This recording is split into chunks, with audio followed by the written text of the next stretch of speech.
on va dire ensemble le Notre Père. Ça fait très, très, très longtemps qu'on ne l'a pas fait, mais à travers la prière cette semaine, le Seigneur m'a parlé et j'aimerais que tout le monde qu'on participe de tout cœur. Ça, c'est un des liens qui passe dans quasiment toutes les églises chrétiennes du monde. Les orthodoxes, les coptes, partout. Partout dans les coins les plus reculés de Chine. Tout le monde connaît le Notre Père. Suivant, Jean-Charles. Écoutez, on va prier ensemble. Je vous invite à vous lever.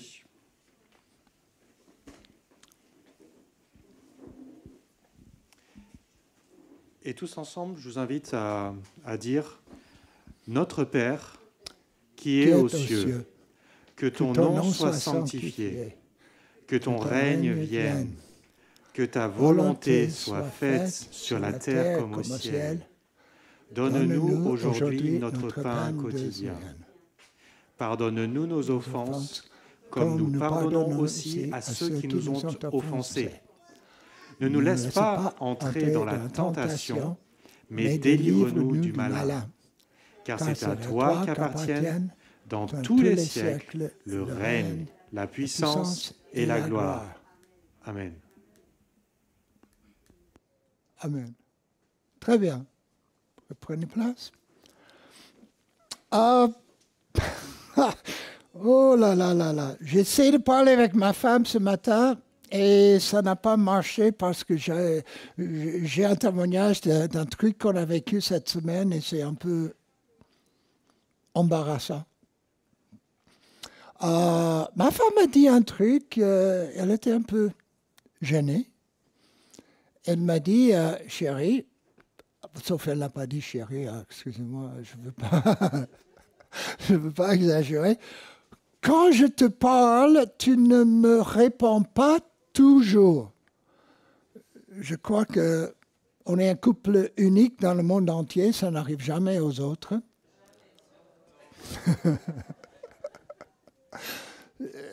Quand je te parle, tu ne me réponds pas forcément. Et parfois, tu ne me réponds pas. Suis-je là?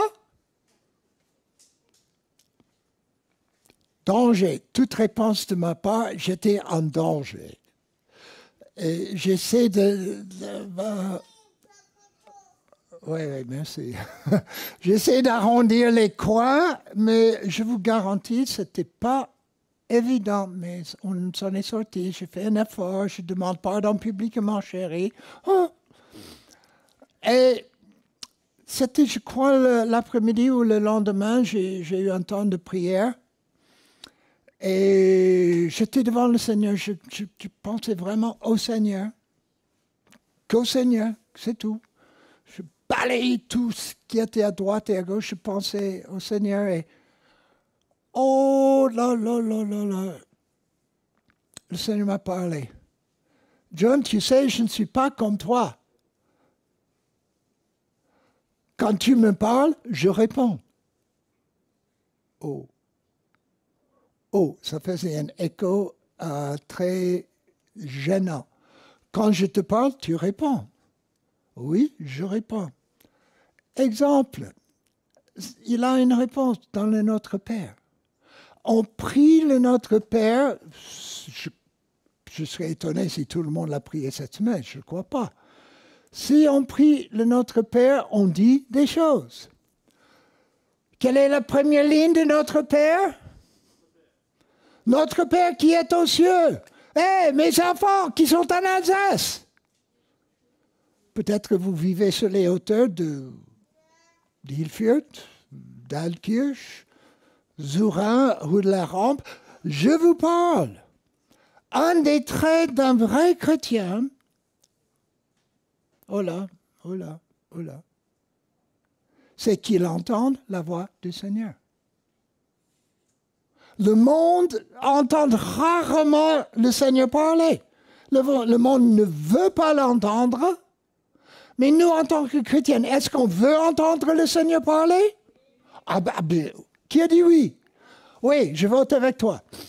On veut entendre le Seigneur, mais je ne fais pas un sondage pour demander à toute l'Assemblée qui a entendu la voix du Seigneur cette semaine. Cette semaine. Il est tout à fait normal que le Seigneur me parle tous les jours. Comme il est tout à fait normal, excusez-moi de revenir sur mon histoire avec ma petite chérie là-bas, il est tout à fait normal que je lui parle tous les jours. Amen. Oh, ok, oui, on est sur la même longueur d'onde. J'ai entendu dernièrement que le Seigneur il est avec nous lundi, mardi, mercredi, vendredi, samedi et dimanche. Et quoi? Ah ben, il est avec vous jeudi, hein?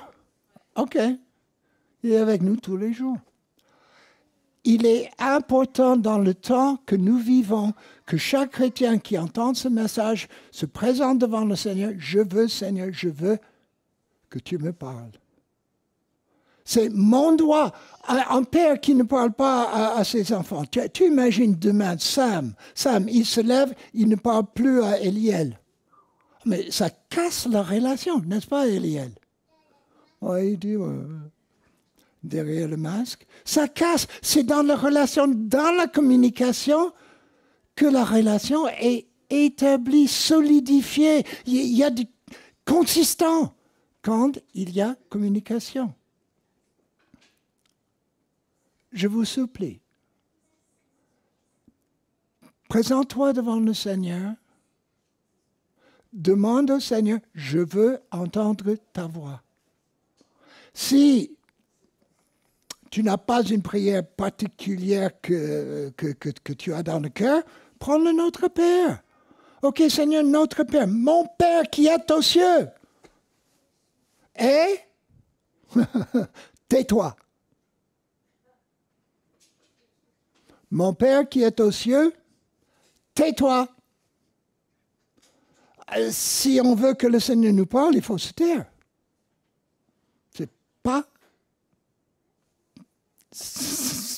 C'est pas compliqué. Si on veut entendre la voix du Seigneur, là, mes enfants qui vivent en Alsace, c'est pas théorique, c'est moi, c'est vous, c'est nous.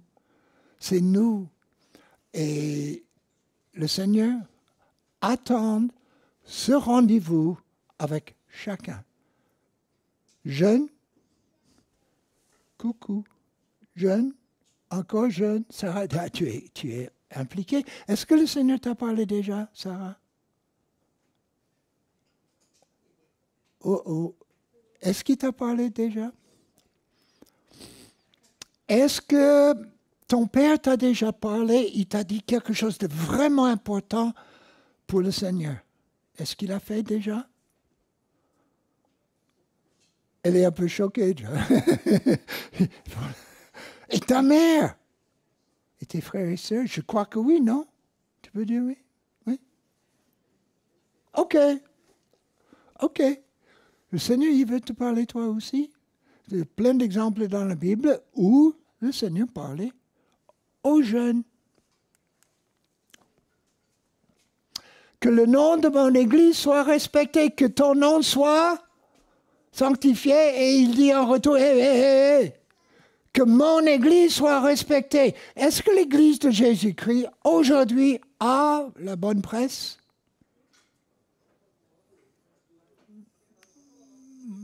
Ça dépend. Si on vit à Washington, en Amérique, l'Église évangélique n'a pas... n'a pas bonne presse, parce que les évangéliques étaient mêlés dans le débâcle de Capitole. Et ça ne fait pas bonne presse. Le monde observe l'Église et les erreurs de l'Église, le monde pointe le doigt. Je viens d'écrire une ligne dans le 3e livre, et la ligne que je viens d'écrire cette semaine, la plupart des gens qui sont en bis-bis avec le Seigneur ne sont pas vraiment en bis-bis avec le Seigneur, mais ils sont en mauvais termes avec l'Église. avec l'Église. Et nous avons fait, nous, en tant qu'Église locale et universelle, l'Église a fait plein d'obstacles pour les gens du monde. Et Dieu veut que ça change, que l'Église de Jésus-Christ ne soit plus blasphémée. Pendant des années, je reviens sur ma position. Quand je témoigne aux gens, je n'employais même pas le mot « Église ». Parce qu'au fil des années, je constatais, quand je disais le mot « Église », il y avait toujours un petit hic. Oh là là, aller à l'église, avec tout ce qui se passe dans l'église, oh là là, les histoires des prêtres et des pasteurs. Là. Dieu veut vraiment changer ça. Une des choses pour le changer, c'est que l'Église vive un amour inconditionnel entre nous. Sans parler du monde, juste entre nous. Le monde s'est impliqué plus loin. Mais Dieu veut que l'Église vive un amour inconditionnel. Ça ne veut pas dire qu'on ne se corrige pas, qu'on ne dise pas la vérité, ce n'est pas du tout ça, mais qu'on vive en harmonie les uns avec les autres. Et comme ça, les critiques de l'Église, en grande partie, disparaissent. Que mon règne soit visible au milieu de vous.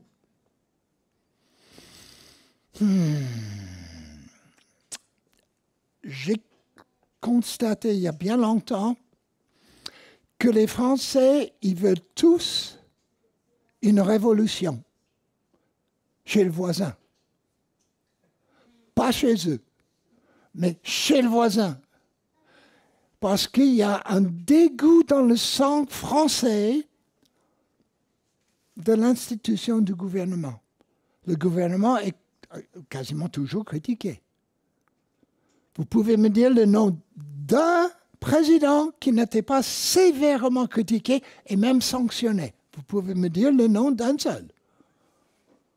Ne dis pas De Gaulle, parce que je sais, ça a mal terminé pour De Gaulle. Je fais une petite remarque par rapport à la politique en Amérique. Je trouve que c'est vraiment bon de faire ce rapport. Avec tout ce qui se passe, élection présidentielle, le Congrès qui change, qui bascule, tout un tas de trucs, si on est conscient, on est évangélique, on aime le Seigneur, il y a une chose, et je l'entends clairement. Ce point-là, je l'entends et je suis dans la joie de l'entendre. C'est fabuleux que les évangéliques d'Amérique arrivent à comprendre ça. Le son de cloche qui me réjouit, les gouvernements ne vont jamais conduire le monde vers le royaume de Dieu. Je suis dégoûté, les évangéliques disent, je suis dégoûté de ce qui se passe avec tout le politique actuel. Vous comprenez ce que je veux dire? Et l'Église, timidement, je le vois, je l'entends, prendre un recul par rapport à la politique parce que notre objectif n'est pas un monde politique, notre objectif c'est de faire avancer le royaume de Dieu. Ce n'est pas de faire avancer une partie politique. Je ne suis pas contre la politique avec le message, mais ce n'est pas notre espoir.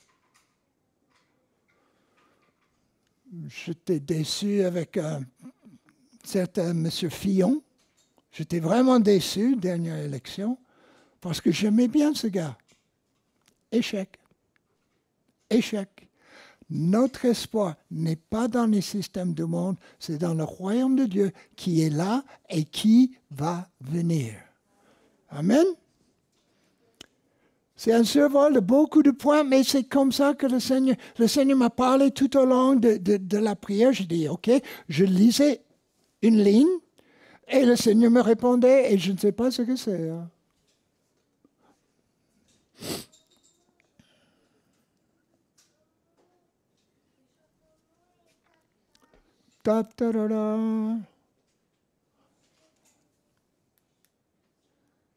Et voilà. que ton royaume vienne. Ok. Le Seigneur m'a dit, écoute, moi, je fais ma part. Je fais ma part. Est-ce que tu fais ta part? Est-ce que tu veux collaborer avec moi? Qui peut dire que le Seigneur freine l'avancement du royaume de Dieu? Ça n'a pas de sens. Mais pourquoi le royaume de Dieu est freiné? C'est nous. C'est nous. Sans prêcher une culpabilité quelconque, mais on a des choses à faire. Dans le livre-là, j'ai parlé d'une petite histoire. Il y a longtemps, très longtemps, 76, le Seigneur a appelé Gloria et moi clairement pour venir en France. Va en France. Donc on a accepté l'appel. Et si on va quelque part et le Seigneur n'appelle pas, si quelqu'un, un missionnaire vient ici, il n'est pas appelé par le Seigneur, qu'est-ce qui va se passer? Problème, même Fred est d'accord. Ouais, merci Fred. Il aura des problèmes. Sans parler de l'Église. L'Église aura des problèmes s'il n'est pas envoyé par le Seigneur. Le Seigneur appelle. Amen. Mais le Seigneur m'a dit, il faut que tu fasses tes valises. Je ne fais pas tes valises pour toi. Il y a ma part, j'appelle, il y a ta part, tu fais toi tes valises. Et entre les deux, quand on collabore vraiment ensemble avec le Seigneur, ça marche. Dans la collaboration, Jérémie, oh là, je te pose une question. Est-ce que ta femme, parfois, est-ce qu'elle peut te faire une liste de choses à faire à la maison? Vous voyez le sourire, même il n'a pas avec son masque, on voit le sourire. Ok.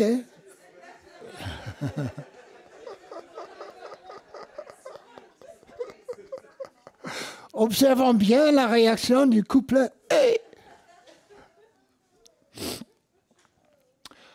À tout à l'heure, j'ai parlé de la voix du Seigneur. On doit l'entendre. Et Jérémie, autant que tu auras une liste, autant de jours que tu vives sur cette planète, tu auras une liste, mon gars,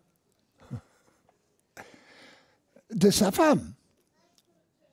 Et puis-je dire, reste avec nous, Myriam. Puis-je dire, Jérémie, tout au long de ta vie, tous les jours qui te restent à vivre sur la planète, tu auras une liste de la part du Seigneur des choses à faire pour collaborer avec lui. Et si tu n'as pas de liste, Seigneur, qu'est-ce que tu veux que je fasse pour toi? Si tu n'as aucune liste, ce que le Seigneur te demande, bobo. Oh, bobo. Silence radio, Isabelle. Il faut qu'on soit conscient de ce que le Seigneur nous demande pour collaborer avec lui. Seigneur, fais tout, Seigneur, fais tout, Seigneur, fais... Non, tu fais ta part, je fais la mienne. Ah, je vous ai donné votre pain quotidien, soyez reconnaissants. J'ai pris du temps avec cette phrase.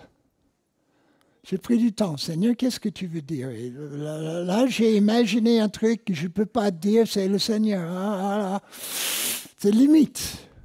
Mais je le partage. Et ce que j'ai senti, qu'est-ce que ça serait si on transforme cette notion-là?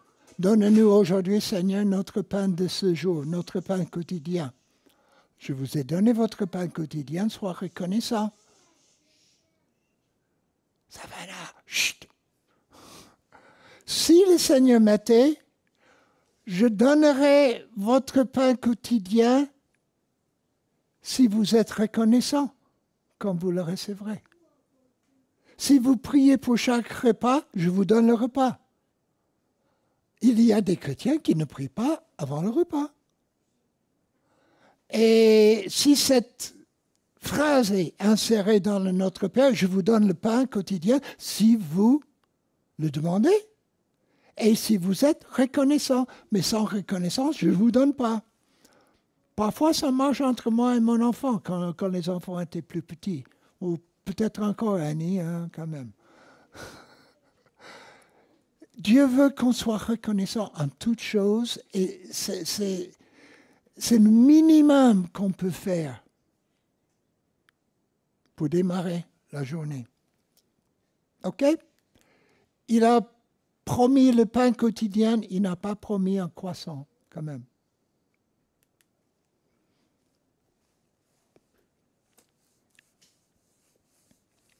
Je vous pardonne inconditionnellement. Là, ça peut susciter un débat de 3 mois. C'est 3 mois de débat sur cette phrase. Le pardon du Seigneur, quand c'est accordé, y a-t-il une condition quelconque? Sauf qu'on soit en règle avec tout le monde. Il nous pardonne inconditionnellement, à condition que vous pardonnez ceux qui vous ont offensés. Seigneur, je te demande pardon. Et tel, tu n'as pas pardonné. Ah oui, demain. Ah, il n'y a pas demain. C'est aujourd'hui. Il n'y a pas plus tard. C'est aujourd'hui. Le pardon est sans limite, inconditionnel, pourvu que on joue le jeu qu'il établit dans le Notre Père. Une fois, j'ai vécu un conflit avec quelqu'un. Et dans le conflit, j'avoue, ça m'a fait très mal. C'est un conflit qui m'a fait plus mal de toute ma vie.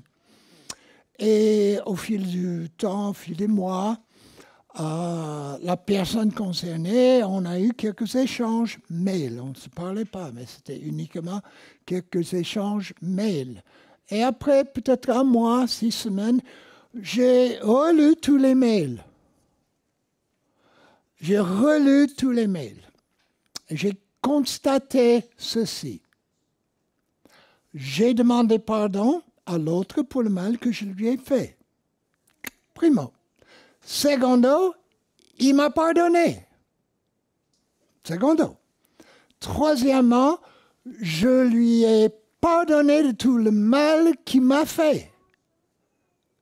Quatrièmement, il refuse de demander pardon. Je lui ai pardonné. Il refusait catégoriquement de demander pardon. Il savait que je souffrais à cause de ce qu'il a fait.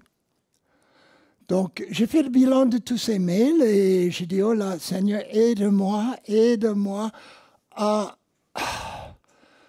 dire quelque chose de cohérent, de spirituel, de juste. Et j'ai fait, pour terminer le dialogue mail avec lui, j'ai terminé le mail, c'est un sujet de discussion. Oh là là là là là là. Si quelqu'un comprend parfaitement bien ce que je dis et qu'il a la réponse, dis-le. Jérémie, tu me le dis tout de suite, si ça passe. La phrase que je vais dire maintenant. J'ai écrit, je constate que vous refusez de me demander pardon pour tout le mal que vous avez fait. Pourtant, je vous ai pardonné. OK? La phrase. Le jour du jugement, j'espère que mon pardon accordé, qui t'a été accordé, est plus fort que le manque de repentance de ton côté. Tu comprends, Jérémie? Fais-moi une petite faveur. Lève-toi et dis la même chose avec ton langage. Tu comprends ce qui est dit? Oh, ça veut dire culte participant, hein? Oh, soyez heureux, je ne vous ai pas appelé. Hein? Tu veux que je répète la phrase? J'espère au jour du jugement que mon pardon est plus fort pour toi que le manque de repentance de ta part et que mon pardon gagne. Comment tu mettrais ça en pratique? Que dire? Oui, que dans une balance, d'un côté, il y aura ton pardon, et de l'autre côté, le refus de de demander pardon de cette personne. Mais c'est Dieu qui est juge. Okay. Ça lui appartient. Vous avez tous entendu l'histoire, ok? À vous de juger. Jérémie va être le porte-parole pour vous tous. Au jour de jugement, qu'est-ce que tu crois? Le gars, il est pardonné ou pas?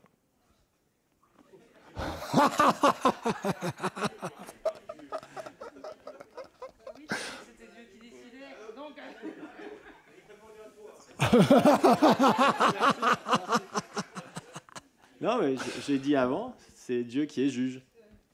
Donc c'est pas.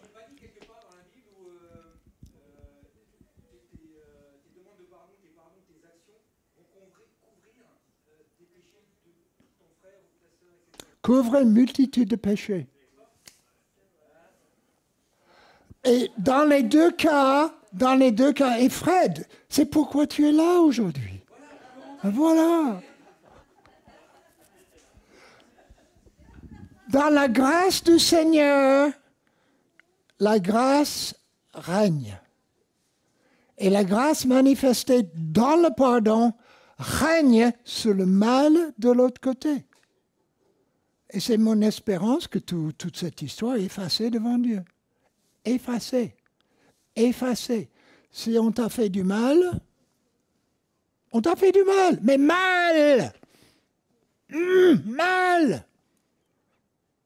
Il ne faut pas, une chose que j'entends ça depuis toujours, je ne peux pas parler avec la personne parce qu'il ne va pas comprendre, il ne va pas se mettre en règle, il ne va pas faire sa part, je suis prêt à faire la mienne, mais il ne comprend pas. C'est bidon ça. Excusez-moi, c'est bidon. La seule chose, si on est offensé, la seule réponse devant Dieu, c'est de pardonner. Il n'a jamais demandé de faire des excuses pour ne pas aller voir la personne. Toujours, va voir la personne. Si la personne est fermée, si la personne ne te reçoit pas, si la personne n'accepte pas le pardon, c'est plus ton problème. Tu es en règle avec Dieu. Et c'est ça l'objectif.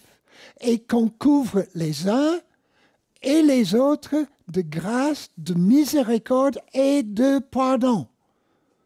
Si on n'a pas les moyens d'aller voir quelqu'un, qu'on le couvre de grâce, de miséricorde et de pardon. OK, c'est bon? Je ne permets pas qu'une tentation soit trop forte.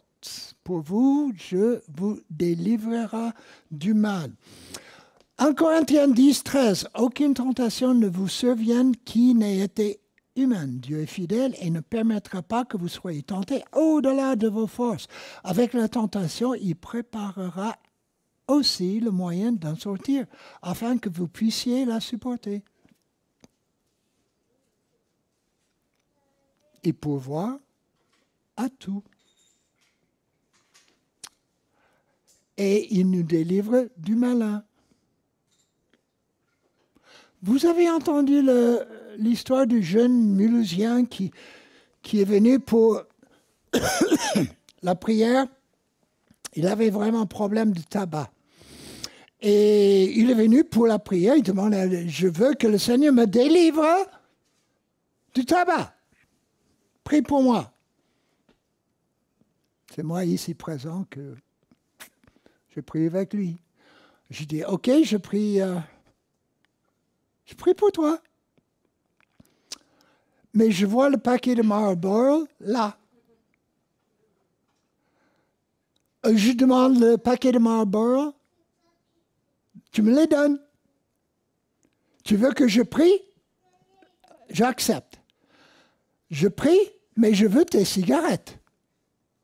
Parce que si je prie, tu vas sortir et tu vas fumer. Je veux tes cigarettes. Ah non, je veux que Dieu me délivre, mais je veux garder mes cigarettes. Mais excusez-moi, il ne délivre pas de malin de cette manière-là. Il ne délivre pas si on garde le mal en nous. Ça ne marche pas. Je fais marche arrière. Je vous pardonne.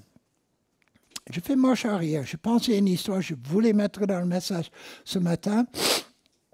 j'étais dans une pastorale il y a quelques années de ça, et un évangéliste, Jean-Louis Jaillet, était là, et Jean-Louis demandait la parole à la fin. Ce n'était pas du tout prévu qu'il parle, mais il demandait la parole, et on a dit un peu, quelques petites hésitations. Ok, Jean-Louis, tu peux parler, tu prends la parole. Donc, il a pris le micro, et c'était quand même, en France, c'était un personnage.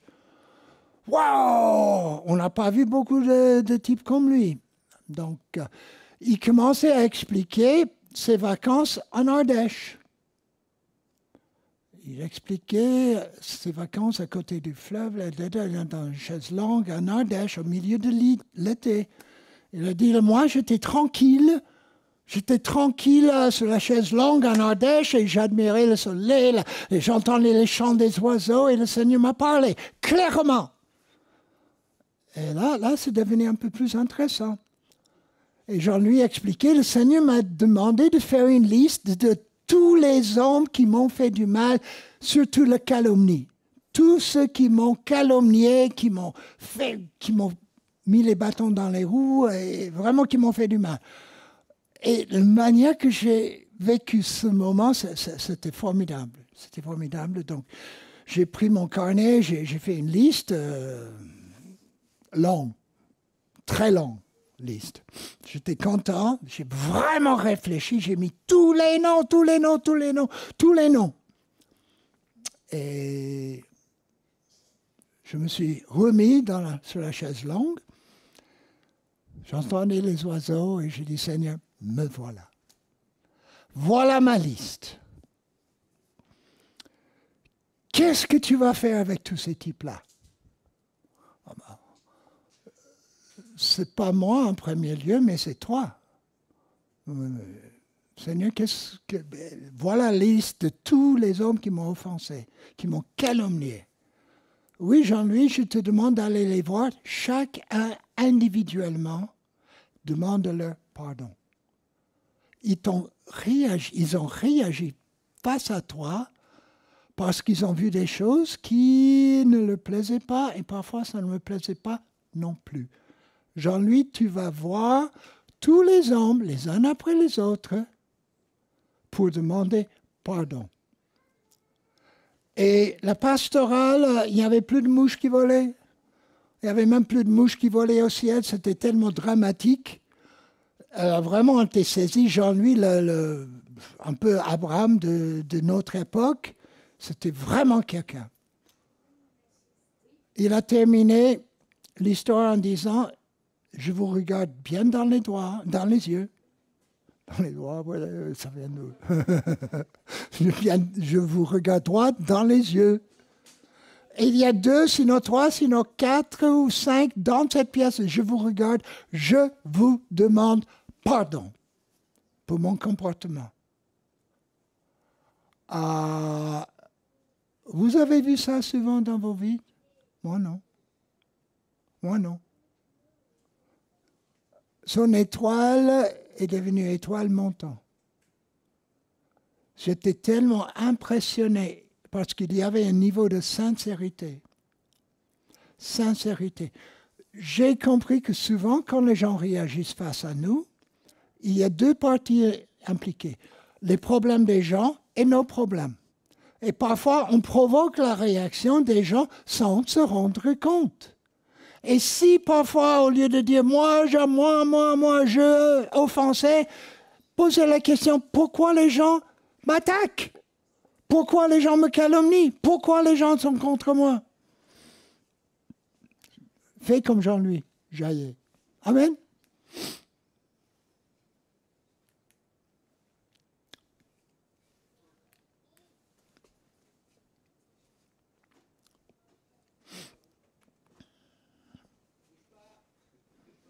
Tu parles à moi?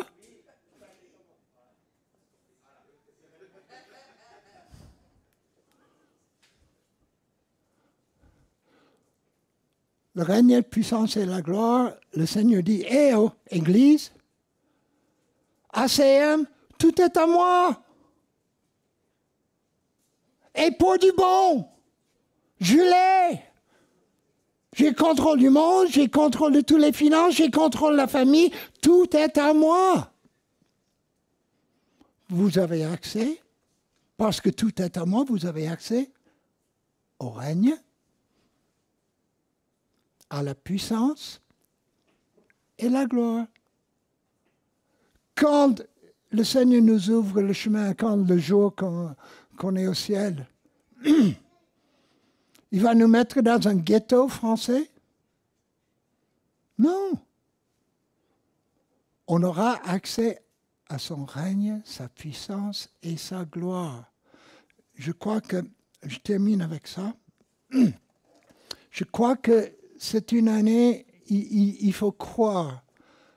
Je prends le mot au milieu de dernière ligne. La puissance. Dieu veut donner accès pour toute l'Église à sa puissance. Sam, tu es là? Sam. Il est là-bas, Sam est là-bas. Sam prie pour les gens malades. Quand tu vois quelqu'un de malade, tu pries pour les gens malades. Et le Seigneur va, tôt ou tard, il va te donner accès à sa puissance. Mais si tu ne pries pas pour les gens malades, c'est pour toi. Si tu ne pries pas pour eux, ils seront guéris quand même. Que sais-je? Je ne sais pas. Vraiment, je ne sais pas. Mais s'ils sont guéris par la prière que tu présentes au Seigneur, et le Seigneur les guérit par le biais de ta prière, là on saura aussi. Il veut donner accès, parce que tout est à lui, et nous sommes à lui, et nous avons pleinement accès. On s'incline dans la prière, et j'espère que, entre autres, Jérémie soit touché, oui, il a bien compris le message. Seigneur. Le Notre Père n'est pas théorique. On le dit et on peut attendre ta réponse. Père Céleste, il y a des étapes devant l'Église. Philippe a dit, et je l'ai fait à moitié, Philippe, couper le téléphone, ne réponds pas avant de prendre le temps avec le Seigneur. L'objectif n'est pas de couper le téléphone, mais c'est d'entendre la voix du Seigneur. Entendre ses directives. Père Céleste, fais de nous un peuple qui t'écoute. Un peuple qui met en pratique ce que tu dis. C'est presque midi. Vous allez rentrer à la maison après-midi et Père Céleste, je te demande de vraiment toucher le cœur de chacun avant midi. Donne-moi un point, Seigneur. C'est un point pour chacun. Donne-moi quelque chose, Seigneur. Je veux sortir de ce culte avec quelque chose à cœur qui m'appartient, qui est pour moi, que je peux faire par ta grâce. Au nom du Seigneur. Amen.